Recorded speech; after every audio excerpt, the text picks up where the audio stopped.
तो देखो 2.5 महीने इंतजार कराने के बाद में फाइनली मुंजिया मूवी को ओटीटी पे रिलीज कर दिया गया है। डिज्नी प्लस हॉटस्टार इस जगह पे अवेलेबल है ये मूवी। अगर आप लोगों ने देख ली है बहुत अच्छी बात है, नहीं देखी तो देख सकते हो। और मेरे ख्याल से ये वीडियो भी आपको मूवी देखने के बाद ही देखना चाहिए, क्योंकि इसके अंदर कुछ स्पॉयलर्स होने वाले हैं जिनसे हो सकता है आपके मूवी देखने का मजा थोड़ा किरकिरा हो जाए। नहीं मतलब किसको अच्छा लगेगा कि आपको पहले से स्टोरी के बारे में कुछ चीजें पता है, फिर आप बैठ करके मूवी देख रहे हो। बाकी भाई आप लोग अपने हिसाब से देख लेना, मैं बहुत ज्यादा फोर्स आपको नहीं करने वाला। अब देखो ये मूवी मैंने खुद ने भी थिएटर के अंदर जाकर के नहीं देखी थी, तो मैं इंतजार कर रहा था कब ये ओटीटी पे आएगी और हम इस मूवी को एंजॉय कर पाएंगे। फाइनली गिरते पड़ते आ गई है भैया, मैंने देख लिया है। और मैंने सोचा क्यों ना, जब चैनल खोल ही दिया है, मूवी के ऊपर बात चल ही रही है, तो इस पे भी बात कर ली जाए। तो जो हमारी मुंजिया मूवी है वो भी सेम उसी थीम को फॉलो करती है, जहां पे मैड डॉग सुपरनैचुरल यूनिवर्स की सारी मूवीज फॉलो करती हैं, यानी हॉरर कॉमेडी। तो मूवी का नाम है मुंजिया, जो कि ऐसे ही हवा में तो नहीं रख दिया गया, इसके पीछे भी एक रीजन है, एक मीनिंग होता है, जिसको आप अगर गूगल करोगे तो वहां भी आपको देखने मिल जाएगा। बट क्योंकि मैं ये वीडियो बना रहा हूं तो मेरी जिम्मेदारी है कि मैं आप लोगों को समझा के जाऊं। तो देखो जो ब्राह्मणों के बच्चे होते हैं उनकी एक सेरेमनी कराई जाती है, जो कि पूजा पाठ वाली एक विधि होती है। और अगर उस विधि को पूरा होने के 10 दिन के अंदर कोई भी बच्चा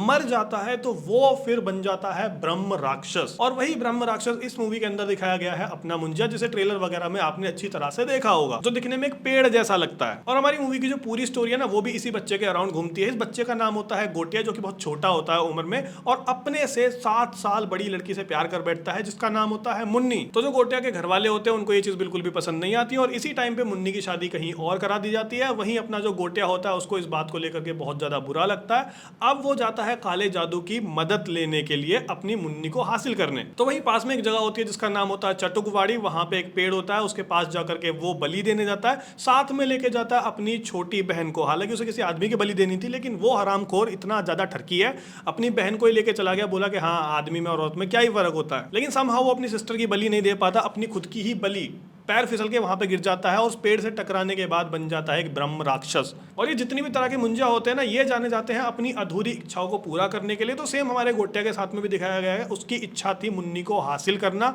अब वो मर गया, मरने के बाद ब्रह्म राक्षस बन के आया है, तो वो अब भी मुन्नी को ही हासिल करना चाहता है। और फिर इसके बाद में बहुत सारा समय बीत गया है, 2 पीढ़ियां बीत चुकी हैं। जो गोटिया की सिस्टर उसके साथ में गई थी वो बच जाती है, उसकी शादी हो जाती है, उसके बच्चे हो जाते हैं, और इवन बच्चों के भी बच्चे हो जाते हैं, जिसमें आता है अपनी मूवी का मेन कैरेक्टर बिट्टू। और वो जो अपना गोटिया जिस जगह पे उसकी मौत हुई थी पेड़ से टकराने के बाद में, वो चटुकवाड़ी नाम की जगह पे उसकी अस्थियों को गाड़ करके इसी टाइम के दौरान उसको कैद कर दिया जाता है एक पेड़ के अंदर। अब जो अपना बिट्टू होता है वो वापस से अपने गांव चला जाता है। क्यों जाता है भाई? इसकी जो कजन सिस्टर होती है उसकी एंगेजमेंट होनी होती है, उसके लिए वापस जाता है। और इनके घर के अपने कुछ मन मुटाव, कुछ पुराने पास्ट वाले किस्से वहां पे चलते हैं, जिसकी वजह अपना एक्टर जो है वो लड़ाई की वजह से अपने घर को छोड़ के भाग जाता है, और जाके उसी चटुकवाड़ी, उसी पेड़ वाली जगह पे पहुंच जाता है, जहां पे वो जो मुंजिया है उसके पीछे पड़ जाता है। और मुंजिया से जुड़ी एक बात ये भी है कि मुंजिया सिर्फ उन्हीं लोगों को दिखाई देता है जो उसके परिवार के होते हैं, जिनसे उसका खून का रिश्ता होता है। और अपना ये गोटिया यानी कि मुंजिया अब अपने हीरो के साथ बैठ करके वापस से उसके घर आ जाता है, और यहाँ पे भाई इसके पीछे पड़ जाता है, जो कि पूरे टाइम पे एक ही बात दोहरा रहा। अब क्योंकि ये बच्चा है तो बहुत ज्यादा नहीं बोल सकता, हालांकि जब ये जिंदा था तब पूरी तरह से बोल पाता था, लेकिन अब इसके सेंटेंसों में ट्रिम हो चुकी हैं चीजें। अब ये बिट्टू के पीछे सिर्फ एक ही चीज लेके दोहराता है, ढूंढो मुन्नी, अभी अभी मुन्नी ढूंढो, बस इतना ही बोल पाता है ये हरामखोर, उससे ज्यादा कुछ बोल ही नहीं पाता। और जो अपना बिट्टू है वो अपने दोस्त की मदद से फिर उसको समझाता है कि सारी चीजें उसके साथ में क्या चल रही हैं। लोग उसको समझने लगते हैं कि भाई ये लड़का आजकल नशे करने लग गया है, लेकिन ऐसा नहीं है। जब किसी को कोई ऐसा भूत दिख रहा हो जो कोई और ना देख सकता हो, तो वो नशे वाली हालत में पहुंच जाएगा ना। दिन भर अपने काम करो, रात भर मुन्नी को ढूंढो, आदमी सोएगा कब? तो ना सोने की वजह से अपने बिट्टू की ऐसी हालत हो जाती है। फिर वो अपने दोस्त वोस्त के साथ मिलकर के कहता है कि मुन्नी कौन है भाई, ढूंढो। फिर उनको पता चलता है जो अपनी मूवी की मेन हीरोइन है अर्थात बेला, वो मुन्नी के परिवार से ही बिलोंग करती है, उसकी जो दादी है वो मुन्नी है। और इसके बाद में अपना जो गोटिया होता है उसको लेकर के अपना बिट्टू चला जाता है मुन्नी के घर पे, जाकर के देखता है। अब क्योंकि टेक्निकली वो तो भूत पिशाच बन चुका था बचपन में ही, तो उसके लिए उम्र वगैरह मैटर नहीं करती। लेकिन जो अपनी मुन्नी होती है भाई, वो तो बुढ़िया हो चुकी है पूरी तरह से, उसकी उम्र मेरे ख्याल से 85-90 पहुंच चुकी होगी, जिसको देख करके जो अपना ये ठरकी मुंजिया है, गोटिया है, ये इसका दीन और ईमान फिसल जाता है। और फिर उसके बाद में ये अपनी हीरोइन पे यानी कि बेला के ऊपर लाइन मारने लगता है। मतलब अब इस हरामी को मुन्नी नहीं चाहिए, अब इसको बेला चाहिए। भूतों के भी जज्बात बदल रहे हैं। फिर इसके बाद में कहानी बढ़ती है आगे, हर एक भूतिया मूवी की तरह यहाँ पे भी प्लान बनाया जाता है कि कैसे करके इस भूत से छुटकारा पाया जा सकता है। देन इसके बाद में यहाँ पे एंट्री होती है सत्यराज जी की और हमारे प्यारे कटप्पा, जो कि थोड़ा सा लोगों को पागल पागल बनाने का काम करते हैं। मतलब एक शो दिखा करके लोगों के बीच में बहुत ज्यादा फेमस हस्ती बन चुके हैं और ये बताते हैं कि भाई तुम्हारा पाला एक मुंजिया से पड़ा है, मुंजिया के बारे में काफी सारी नॉलेज होती है, तो फिर ये विश्वास दिलाते हैं कि मुंजिया से मैं तुम्हारा पीछा छुड़ा दूंगा। और अब यहाँ पे ये लोग मुंजिया और बेला की शादी का सेटअप जमाते हैं, जिसके बारे में बेला को कुछ पता ही नहीं है क्योंकि उसको पहले ही पिला रखी होती है इन्होंने। और इसके बाद में फिर यहाँ पे आत्मा स्वैप वाला पूरा कॉन्सेप्ट होता है, मुंजिया की आत्मा को एक बकरी के अंदर ट्रांसफर करके उसकी गर्दन काटने का प्लान होता है, लेकिन ऐसा हो नहीं पाता क्योंकि अपनी बेला इसके बीच में थोड़ी सी टांग अड़ा देती है ना चाहते हुए भी। और फिर क्या होता है भाई, मुंजिया की आत्मा बेला के अंदर आ जाती है और बेला की आत्मा बकरी के अंदर पहुंच चुकी है। और थोड़ी देर बाद हमें पता चलता है कि उस बकरी को भी काट के कोई खा गया।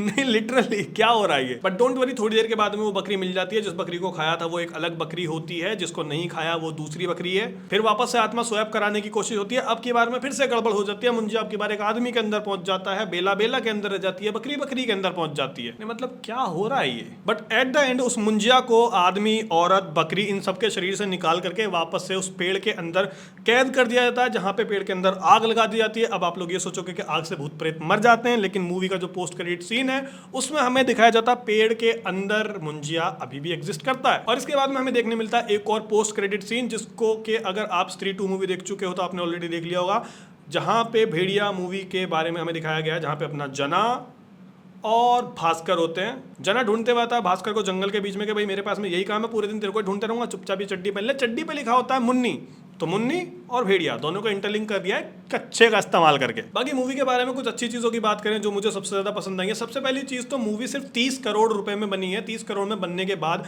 थिएटर में इसने 130 करोड़ रुपए कमाए हैं, 100 करोड़ का पूरा पूरा प्रॉफिट। और इसके टाइम पे लगी हुई कौन सी मूवी थी? चंदू चैंपियन, जो कि चैंपियन बन ही नहीं पाया, इसके आगे धो धो के मारा इसने। दूसरी चीज, अपने बिट्टू ने बहुत बढ़िया एक्टिंग की है। जहां बिट्टू को एकदम डरा हुआ सा, सहमा हुआ सा मूवी के अंदर दिखाना चाहिए था, वो चीज भाई मूवी के अंदर फील होती है। आप लोगों को कनेक्ट होगा उस चीज से। मतलब ऐसा जरूर लगेगा कि यार किसी और मूवी के अंदर होता तो हीरो थोड़ा सा ब्रेव होना चाहिए, थोड़ा पावरफुल होना चाहिए, लेकिन रियल लाइफ में ऐसे नहीं होते। आपके पास आ जाए कोई पैर में खुजा भी देगा ना, ऐसा लगेगा भूत निकल आया। तो वो चीज दिखाई गई है मूवी के अंदर। तीसरी चीज है हमारा खुद का मुंजिया या फिर गोटिया। अब ये क्योंकि एक बच्चा होता है, भूत बनने के बाद भी इसकी हरकतें बच्चे जैसी ही रहती हैं। मतलब अगर किसी चीज को लेकर के जिद है तो एंड तक वो जिद वैसी की वैसी रहनी है, और थोड़ी सी ठरक भी है, जिसके बारे में आपको बताया था मैंने। और ये आत्मा स्वैप वाला कॉन्सेप्ट इसने मूवी में थोड़े 4 चांद लगा लिए, वरना थोड़ी सी जो मूवी है वो फीकी फीकी फील हो रही थी, क्योंकि इसके अंदर कॉमेडी बहुत ज्यादा आपको देखने नहीं मिलती। बस कुछ वन नाइलर्स हैं जो देख के आपको मजा तो आएगा थोड़ा बहुत, और ना ही बहुत ज्यादा हॉरर फील होती है। आखिर एक पेड़ जैसे दिखने वाले बच्चे के भूत से कौन ही डरेगा? मतलब 2.5 साल की मेरी भांजी बैठी हुई थी भाई, वो तक नहीं डरी इससे। और बाकी अगर बात करते हैं मूवी के अंदर गानों की, तो भाई मूवी के अंदर गाने होते हैं, लेकिन आप लोगों को फील होंगे नहीं कि मूवी के अंदर गाने कब हो गए, क्योंकि इतनी ज्यादा अच्छे तरीके से इंटीग्रेट किया गया है। ये चीज पर्सनली मुझे बहुत पसंद आती है। मूवी के अंदर जबरदस्ती के गाने घुसाना, भाई गुस्सा आता है देख करके। जिस मूवी में जरूरत नहीं है क्यों देने गाने, लेकिन यहाँ पे गानों को इतना अच्छे तरीके से इंटीग्रेट किया गया है स्टोरी के अंदर ही, कि अगर आप गाना मिस कर दोगे तो हो सकता है स्टोरी का कुछ पार्ट भी आप मिस कर दो। और जो वो भयंकर वाला गाना जिसको आप देख करके आजकल ठुमके लगा रहे होगे इंस्टाग्राम या यूट्यूब वाली वीडियोस के अंदर, वो आपको मूवी के एंड में देखने मिलता है,